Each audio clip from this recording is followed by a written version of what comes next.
Alors, pour expliquer la théorie concernant les molécules cis-trans, il faut comparer différentes molécules portant une double liaison. Donc ici, je vous ai dessiné du 1,1-diiodoéthène, donc il y a de l'iode sur le premier carbone, une double liaison, donc deux carbones sont éthène, donc du 1,1-diiodoéthène. Alors quand on met un iode sur chacun des carbones, on a du 1,2-diiodoéthène, et là on voit que ça peut se mettre de deux façons différentes, soit l'iode en haut et en bas, soit les deux iodes en haut. Et on pourrait faire les deux iodes en bas, ce serait la même molécule miroir de celle-ci. Alors, le fait que la double liaison ne tourne pas, contrairement à l'éthane, où la simple liaison, elle tourne sur elle-même, et donc ici, toutes les molécules sont toutes équivalentes, donc que l'iode soit en dessous, au-dessus, à droite, à gauche, devant, derrière, c'est la même molécule, donc comme il y a une rotation libre autour de la simple liaison, donc ici, il ne faut rien préciser particulièrement, tandis que dans la double liaison, il y a un blocage. Donc à cause des électrons de la double liaison qui sont dans un plan perpendiculaire, il n'y a vraiment pas possibilité pour les deux hydrogènes de tourner, ou l'hydrogène et l'iode de tourner. Donc ces deux molécules ici, en haut et en bas, et les deux en haut, sont vraiment différentes.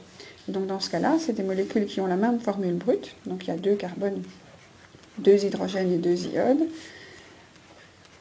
Elles sont deux isomères l'une de l'autre et on ne le voit pas dans le nom, la différence entre les deux. Donc celle-ci aussi c'est du C2H2I2, mais on sait faire la différence entre celle-ci et ces deux-là rien que par le chiffre. 1,1-diiodoéthène, c'est pas la même chose que 1,2-diiodoéthène. Pour celle-ci par contre, c'est toutes les deux le même nom, 1,2-diiodoéthène. Donc il faut préciser comment sont mis ces iodes qui sont mis sur chacun des carbones. Et donc on doit préciser qu'ils sont mis en forme de chaise, on voit ici une petite chaise, au-dessus et en dessous, ou alors en forme de bateau. Donc il y a un petit bateau comme ça. Donc quand c'est en forme de bateau, pour les plus grosses, on regarde toujours les plus gros substituants. Hein. Ils sont mis en haut et en bas. Pour la chaise, on appelle ça un trans. Vous pouvez penser à transat. Et quand ils sont tous les deux en haut, les gros substituants, on appelle ça cis. Vous pouvez penser à la sirène qui crie pour les bateaux d'Ulysse. Et donc vous avez comme ça les deux possibilités. Pour avoir des isomères cis et trans, il y a deux conditions à remplir.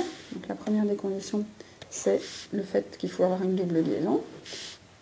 Et la deuxième des conditions, c'est qu'il faut que les substituants sur chacun des carbones, donc ici en haut et en bas, ne doivent pas être les mêmes. Et ça, sur les deux carbones. Donc aucun substituant ne peut être les mêmes. Donc les deux en haut et en bas, sur chacun des deux carbones de la double liaison, donc ce carbone-ci et ce carbone-là, il doit avoir des substituants différents. Et donc, dans ce cas-ci, c'est le même. Ils ont tous les deux des substituants différents, ce carbone-ci. Et donc, quand les deux substituants sur chacun des carbones d'une double liaison sont différents, il y a la possibilité de les mettre de manière bateau ou de les mettre de manière chaise. Et donc, ces molécules ont des isomères cis et trans.